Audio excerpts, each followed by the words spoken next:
दुनिया को क्या देगा क्या लेगा, मेरी समझ से बाहर।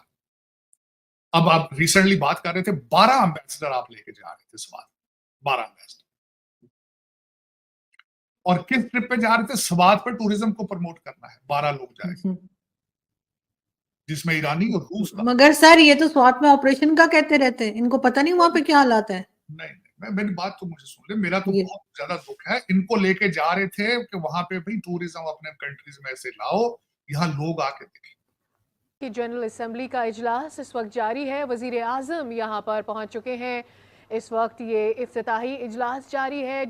Army chief general Asim Munir ने जनूबी वजीरिस्तान का दौरा किया है। इस दौरान आर्मी चीफ को सिक्योरिटी सूरत हाल समेत इंसदादी दहशतगर्दी के इक़दाम पर ब्रीफ किया गया। जो भी बात करें, मेरे ख्याल है शहबाज शरीफ साहब, उनको ये बात जरूर करनी चाहिए कि कश्मीर का जो फैसला है वो कश्मीरियों की उमंगों के मुताबिक होना चाहिए, ना कि वो भारत की उमंगों के मुताबिक हो या किसी और की उमंगों के मुताबिक हो। और कश्मीरी कम्युनिटी है जो कि आज से 70-75 साल हो गए, उनका एक ही नारा है कि कश्मीर बनेगा पाकिस्तान, या फिर उनका जो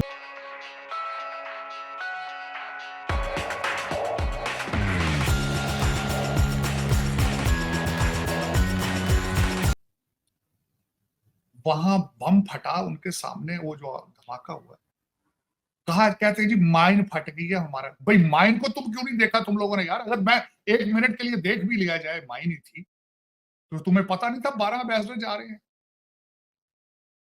कौन इसका जिम्मेदार? किसी को निकाला है नौकरी से? कौन जिम्मेदार जाएगा वहां पे? कोई आप गोली मारो इन्वेस्टमेंट को, लोगों को जान का खतरा। मेरे जैसा बंदा, मैं तो पैदा हुआ हूं, मैं जाने से 2 दफा घबराता हूं। मैंने किसी को अगले दिन बताया, मैं जब टिकट कराता हूं साथ ही एंटी डिप्रेसेंट शुरू कर देता हूं, गोलियां लेनी, कि भाई पता नहीं कहां मेरी कहां पकड़ के बंद कर। कहते पूरा बलूचिस्तान एक एसएचओ की मार है। एसएचओ क्या होता है? पुलिस का थानेदार एक थाने का। और अब अदालतों की हालत देख लिया। कहते हैं इस्लामाबाद के 8 जज रिजाइन करने वाले हैं। कल आपका एक जो चीफ जज है, जो आपका सीनियर मोस्ट जज है, वो आप मीटिंग से आज उठ के चला गया, वो रिजाइन देने को फिर रहे हैं। वो आपने एक सुल्तान राय टाइप का रखा हुआ, मौला जट टाइप का आपका वो चीफ मिनिस्टर है सूबा सराज का, वो रोजाना कहता है मैं तो बारात लेके आ रहा हूँ पंजाब में।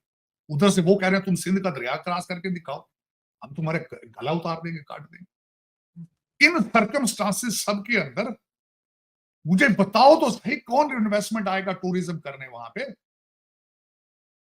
मेरे तो ये बहुत बड़ा मेरे लिए लम्हा फिक्रिया है। मैं क्या करूं? एक तरफ ये देखता हूं कि लोग चांद पे पहुंच रहे हैं।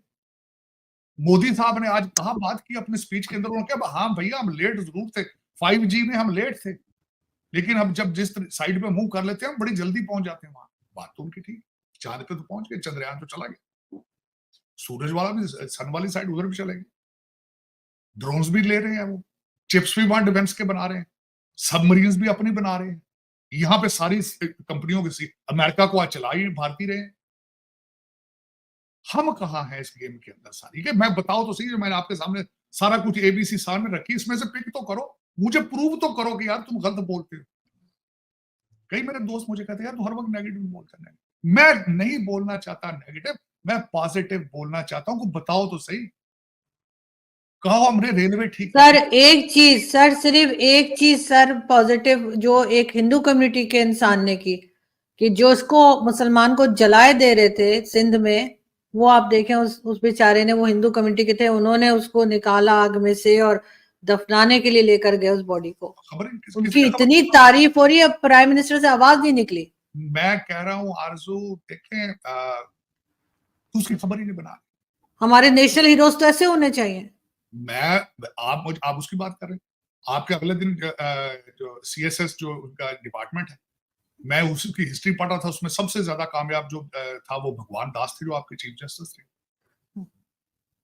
लेकिन पाकिस्तान में तो आपको पता है फिर हिंदू होना जुर्म है। कोई भी मुसलमान नहीं है तो वो खतर, उसको इंसान ही नहीं समझना भाई, उसको इंसान ही नहीं समझना। मैं अब क्या, मैं जो खुद इन चीजों पे बिलीव ही नहीं करता हूं मैं, तो फिर मैं किस तरह ये कहूं कि क्या? इसीलिए तो मेरे जैसे लोग जान बचा के भाग गए वहां से। और यार मुसलमान नहीं, इंसान तो है ना यार।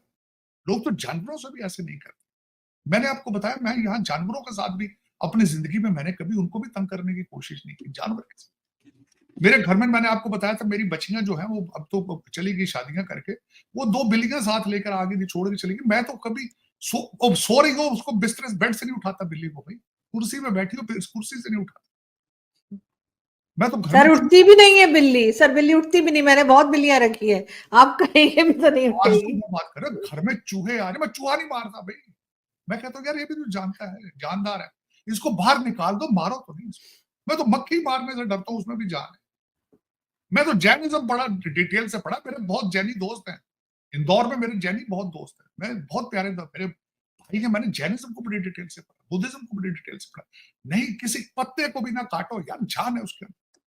फिर उसके बाद जुल्म करना, कहना कि इस्लाम के बेस ये मुसलमान नहीं है तो उसके साथ ये सलूक करना, ये नहीं, गलत बात। इस्लाम भी ये नहीं कहता, पता नहीं फिर ये क्या करेगा। इस्लाम भी ऐसे नहीं कहता। मैं लोगों की मिन्नतें तरले करता हूं, जो मैंने इस्लाम पढ़ा वो ऐसा नहीं है। जिस मजहब का नाम सलामती है, सारा दिन मैं सलाम करते हैं अस्सलाम वालेकुम, कि यार मेरी तरफ से तुम्हें सलामती की दुआ है, तो उसकी कमर में छुरी किस तरह मारोगे यार? फिर या तो आप अच्छे मुसलमान नहीं। जब सलामती की दुआ दे रहे हो पूरी दुनिया को, तो खुद दुनिया का भला मांगो ना, भला। लेकिन चलो आरजू, लेकिन बड़ी अजीब सी बात है। मैं दुख हुआ है कि जो धमाका हुआ है, लेकिन मेरे ख्याल में आपके नए आईएसआई चीफ आ चुके हैं, जी आमिर साहब, अपना आसिम साहब, आसिम मलिक। मेरी सबसे पहले तो रिक्वेस्ट ये होगी कि जो भी बंदे जल्द से जल्द आप खुद इसकी इन्वेस्टिगेशन कराएं, जो बंदे जिम्मेदार हैं उनको फांसियां चौकों में दें, क्योंकि उन्होंने पाकिस्तान को 20 साल पीछे धकेल दिया है। दूसरा नारा है कि ला इलाहा इल्लल्लाह के ऊपर हम सारे इकट्ठे हैं।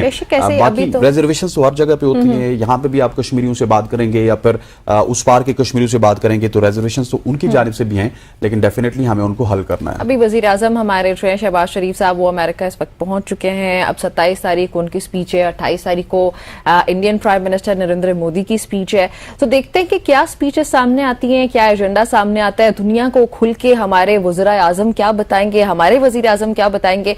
और जहां पे कश्मीर की बात हो रही है, मुझे लगता है कि पाकिस्तान को बहुत खुल के अपना नैरेटिव पेश करना पड़ेगा। अक़वाम मुत्तहिदा की जो जनरल असम्बली के इजलास होने जा रहे हैं, जो स्पीचेस होने जा रही है, उस पर फलस्तीन को लेकर खास तौर पे बिल्कुल फलस्तीन के लिए हमारे लाएअमल क्या होगा, या हम दुनिया से क्या चाहते हैं, दुनिया को क्या बताना चाहते हैं, मेरे ख्याल में वो बहुत खुल के सामने आएगा। ना सिर्फ वज़ीर आज़म शहबाज शरीफ को बल्कि पूरी मुस्लिम कम्युनिटी जो वहां पे मौजूद है, उनको एक जुबान होके फलस्तीन के ऊपर जो जुल्म हो रहा है इजराइल की जानिब से, उसके ऊपर बात भी करनी चाहिए। वो एजेंडा तैयार करना चाहिए ना, कि किस तरह पूरी मुस्लिम कम्युनिटी, पूरे दुनिया के जितने भी मुसलमान ममालिक है, वो अंडर वन अम्ब्रेला आए और आके फिर फलस्तीन के मसले को इजराइल के साथ क्या करना है, इजराइल को किस तरह से लेके आगे जाना है, वो अपनी पॉलिसीज को बड़े ही अच्छे तरीके से बताएं पूरी दुनिया के सामने खुल के। जैसे कल आप देख रहे हैं, हमने प्रोग्राम के स्टार्ट में कहा था कि सऊदी अरब का एक वाज़ेह मौक़िफ़ सामने आया। अब ये मौक़िफ़ सिर्फ नहीं होना चाहिए ना, ये एक स्ट्रेटेजी पेश करनी चाहिए मेरे मुताबिक। तो अब तो पॉइंट ये आ चुका है, मौक़िफ़ पहले हम दे चुके हैं, अब हमारे वज़ीर आज़म को, खासतौर पर मुसलमान ममालिक के जितने भी वज़ीर आज़म है, कश्मीर का मसला लेकर, फलस्तीन का और इसके अलावा दीगर जो भी मुसलमान ममालिक की, इजिप्ट में क्या हो रहा है, लेबनान में क्या हो रहा है, वो सब हमें पता है। तो इस सब पे खुल के अपनी स्ट्रेटेजी पेश करनी चाहिए, मेरे स्ट्रेटेजी पेश करनी चाहिए। और अक़वाम मुत्तहिदा को भी ये कहना चाहिए कि आपको बने हुए इतना अरसा हो चुका है, आपने प्रैक्टिकली किया क्या, स्पेशली अगर मुसलमानों की बात करें, मसला फ़लस्तीन आपसे हल नहीं हो सका, चेचनिया के मुसलमानों का मसला आपसे हल नहीं हो सका, कश्मीर के मुसलमानों का मसला आपसे हल नहीं हो सका। सो मुझे कहीं ना कहीं मुमासलत भी लगती है कि हमारी पार्लियामेंट और अक़वाम मुत्तहिदा की जो ये जनरल असम्बली है, ये एक ही तरह के इदारे हैं। ये आके जितने भी वज़ीर आज़म में अक़वाम मुत्तहिदा में जाके तकरीरें करते हैं, इसी तरह हमारे सियासतदान आके पार्लियामेंट में तकरीर करते हैं, वो इम्प्लीमेंटेशन की तरफ नहीं जाता। एक करारदाद पास हो जाती है और उस करारदाद को मतलब क्या है, एक मैसेज आएगा, उस मैसेज के बाद उसका इम्प्लीमेंटेशन वगैरह बिल्कुल नहीं होती है।